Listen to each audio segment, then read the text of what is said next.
మీరేం కంగారు పడకండి తాతయ్య. ఆ శివయ్య గారు తోక జాడించడానికి ఇదేం ఊరు కాదు, సిటీ. మేముండే సిటీలో అలాంటి వేషాలు వేస్తే గంటలో వాడి తోక కత్తిరించి పారేస్తాం. ఇకపోతే పవిత్ర గురించి మీరేం టెన్షన్ పడకండి. తనకి నేను తోడుగా ఉన్నంతకాలం తన మీద ఈగ కూడా వాలనివ్వను. పవిత్రని ఇంటికి తీసుకొస్తానని చెప్పగానే సీతమ్మ ఎగిరి గంతేసినంత పనిచేసింది. నాన్నకు తెలిస్తే ఆయన కూడా చాలా సంతోషపడతారు. పైగా పవిత్ర ఇప్పుడు మా వారసుని మోస్తుంది కదా. ఇక్కడ శివయ్య గాడి పప్పులేం ఉడకవు.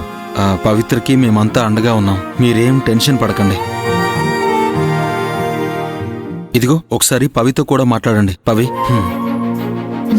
తాతయ్య. అమ్మా పవిత్ర, అక్కడ నువ్వు జాగ్రత్తమ్మా. అలాగే తాతయ్య. అమ్మా పవిత్ర, నీ ఆరోగ్యం జాగ్రత్తమ్మా. నువ్వు అసలే ఒట్టి మనిషివి కూడా కాదు. బరువులేమీ ఎత్తకు. అలాగే బామ్మ. మీరు నా గురించి ఏం దిగులు పడకండి. మా సీతమ్మ మామయ్యలు నన్ను తల్లిదండ్రుల్లా చూసుకుంటారు. వాళ్ళుండగా నాకే ప్రాబ్లమ్స్ రావు. నేను సంతోషంగా వెళ్తున్నాను బామ్మ. మీరు నా గురించి బెంగ పెట్టుకోకండి.